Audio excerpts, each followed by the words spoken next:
Napagod. Tumambay lang kami ng SM. Napagod. Sa kakakain. Yan. Uwi na kami.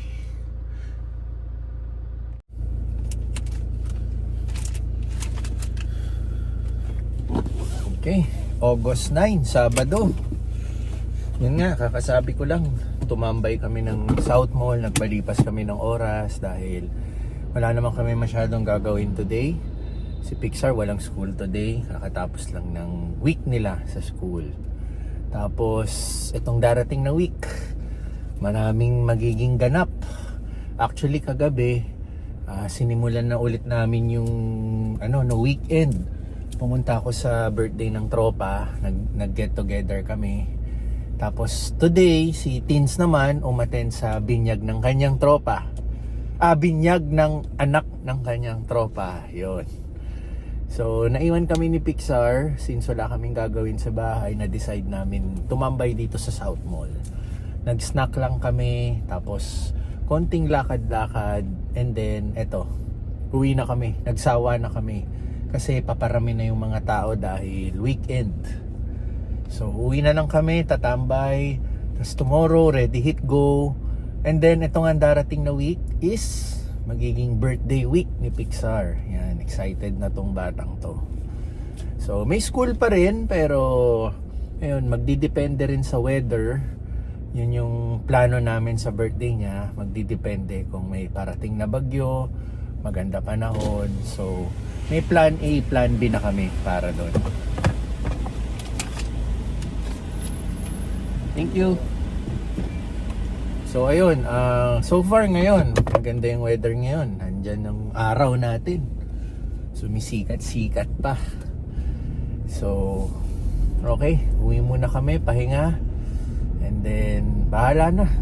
Kung may vlog pa tayo ngayong Sabado. Kung wala man, pagpatuloy natin bukas.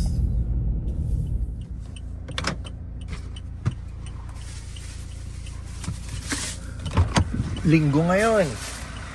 Ready, hit, go. Sisimulan natin dito sa condo ulit. SM South Mall. So may mga customer tayo dito. Minessage na natin ahead para iabot yung order nila. Good morning. Ito lang. Thank you. Salamat.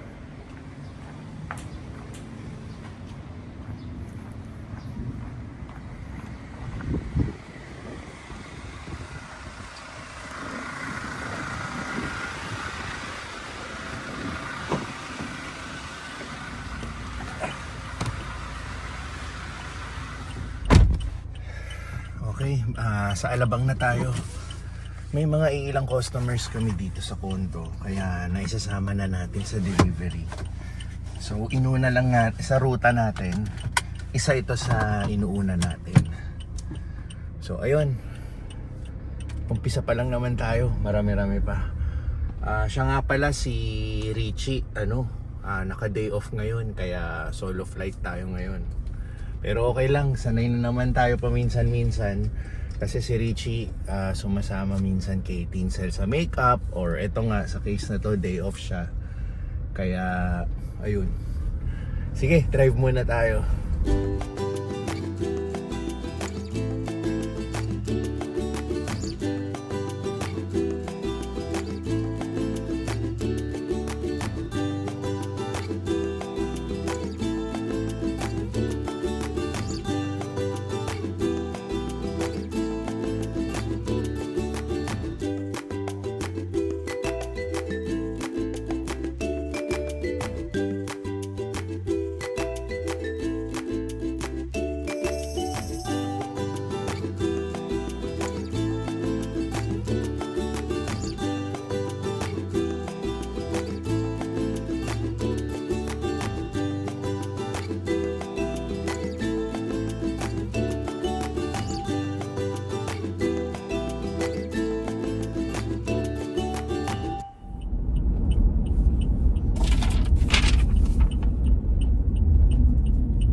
Kuya, good morning!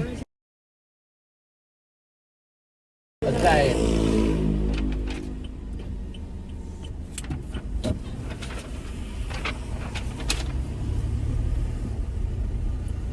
Uy, one way na. Hindi na pwedeng sumalubong. Paikot na.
Ilang nasagot?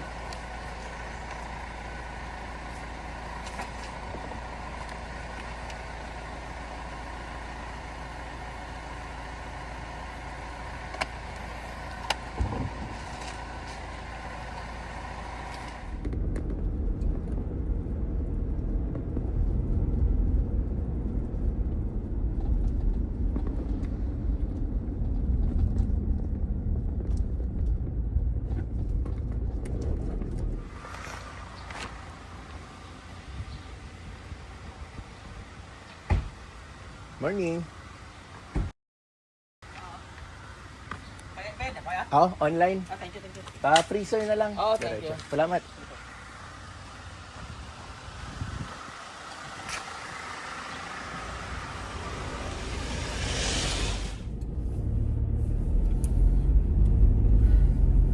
Okay, medyo binibuenas tayo.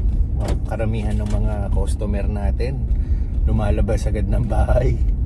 May mga times pahirapan talaga, mag-aantay ka ng matagal kahit nakailang doorbell ka na. Ayun. Pero sa ngayon, so far so good.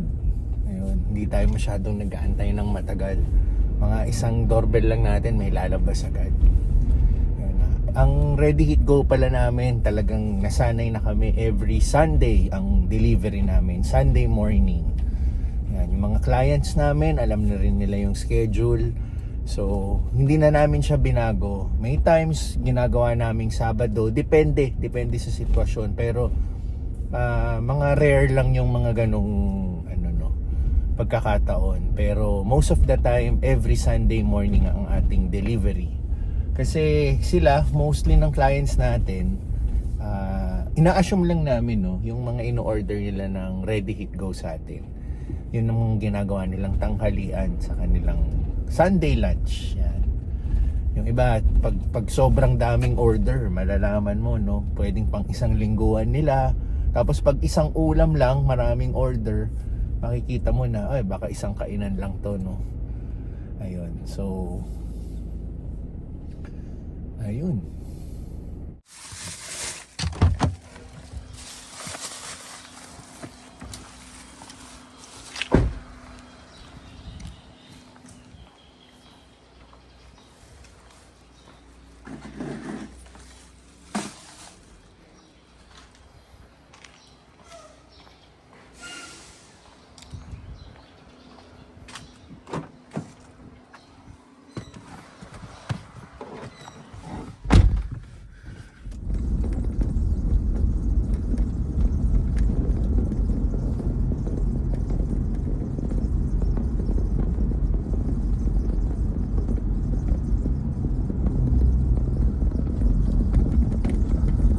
Okay, may yung house check tayo. Ito Ito yung lagi natin tinitingnan na napakalaking bahay na parang mall. Yan, yan. Hanggang ngayon, under construction pa rin. Pero grabe kasi talaga yung laki, no? Mga 2 years mahigit na yan, ano, ginagawa. Ayan. Grabe, no? Tingnan mo yung gate nila, oh. Kakaiba. Parang ano na yan, eh, automatic gate siguro. Tingnan mo, corner lot pa yan na hanggang dito. Katumbas pa ng isang bahay yung extension niya, oh. Sobrang laki.